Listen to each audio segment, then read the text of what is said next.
ರೈತ ಬಾಂಧವರಿಗೆ ನಮಸ್ಕಾರಗಳು. ನಾವು ನೋಡ್ತಾ ಇರೋದು ಮಿಲಿನಾ ಸೀಡ್ಸ್ ಕಂಪ್ನಿಯವರದು ಸಮಂತ 143, ಗ್ರಾಮ ಬಂದು ಕೊರ್ಲಗುಂದೆ ಗ್ರಾಮ, ಬಳ್ಳಾರಿ ತಾಲೂಕು, ಬಳ್ಳಾರಿ ಜಿಲ್ಲಾ. ನಮ್ಮ ಹೆಸರು ಪಿ ನರಸಿಂಹ ಅಂತ, ಮಿಲಿನಾ ಸೀಡ್ಸ್ ಕಂಪ್ನಿ ಎಂಪ್ಲಾಯ್, ಬಳ್ಳಾರಿ. ನಾವು ನಾರಾಯಣ ರೆಡ್ಡಿ ಹೊಲ್ದಾಗಿದ್ದೀವಿ. ಸಮಂತ 131 ಯಾವ ಥರ ಬೆಳೆದಿದ್ದಂತೆ ಕೇಳಿ ತಿಳ್ಕೊಳ್ಳೋಣ ಬನ್ನಿ. ಸರ್, ನಿಮ್ಮ ಹೆಸರು?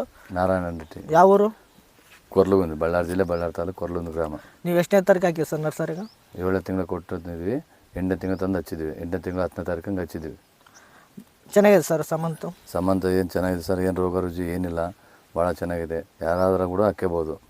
ಕಾಯಿ ಸೈಜ್ ಆಗಲು, ಕಾಯಿ ಸೈಜ್ ಇದೆಲ್ಲ ಬೇಯಿಸಿದೆ ಸರ್. ಯಾರಾದರೂ ಹಾಕ್ಕೋಬೋದು. ರೋಗ ರುಜಿ ಎಲ್ಲ ಕಡಿಮೆ ಇದೆ. ಯಾರಾದರೂ ನಾವು ಈ ಸಲ 2 ಎಕರೆ ಇಟ್ಟಿದ್ವಿ, ಇದನ್ನು ಮುಂದೆ 4 ಎಕರೆ ಹಾಕ್ಬೇಕು ಅಂದ್ಕೊಂಡಿದ್ವಿ ನಾವು. ರೈತರು ಕೂಡ ಭಾಳ ತುಂಬ ಖುಷಿ ಪಡ್ತದೆ. ಎಷ್ಟು ಇಳುವರಿ ಬರೋದು ಅನ್ಕೊಂಡ್ರಿ ಸರ್ ನೀವು? ಸರ್, ನಾವು 20ರಿಂದ 25 ಕ್ವಿಂಟಲ್ ಬರೋದು ಅಂದ್ಕೊಂಡಿದ್ವಿ. ಸಮಂತ 143 20ರಿಂದ 25, ಕೆಳಗೆ ಯಾವ ಸೈಜ್ ಐತೋ ಮೇಲೆ ಕೂಡ ಅದೇ ಸೈಜ್ ಐತಿ. ಭಾಳ ಚೆನ್ನಾಗಿದೆ, ಖುಷಿ ಕೂಡ ಪಡ್ತಿದ್ದಾರೆ ರೈತರು. ಈ ವೆರೈಟಿ ಇದೆ, ಫಸ್ಟ್ ಟೈಮ್ ಹಾಕಿದ್ದಾರೆ ನೋಡ್ರಿ. ಕಾಯಿ ಸೈಜ್ ಆಗಲು, ಹೊಲ ಆಗಲು ಭಾಳಷ್ಟು ಆರೋಗ್ಯವಾಗೈತಿ ನೋಡ್ರಿ. ಹೊಲ ಈ ಥರ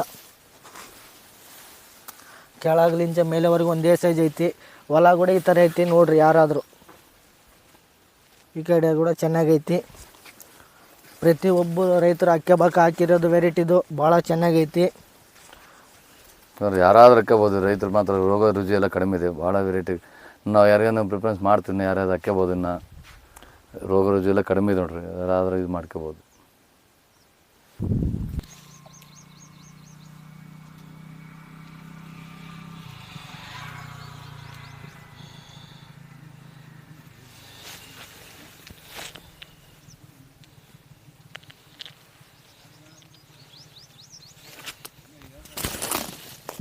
ಈ ವೆರೈಟಿ ಕಂಡಿದ್ದಾರೆ. ನಮಸ್ಕಾರ. ನಮಗೆ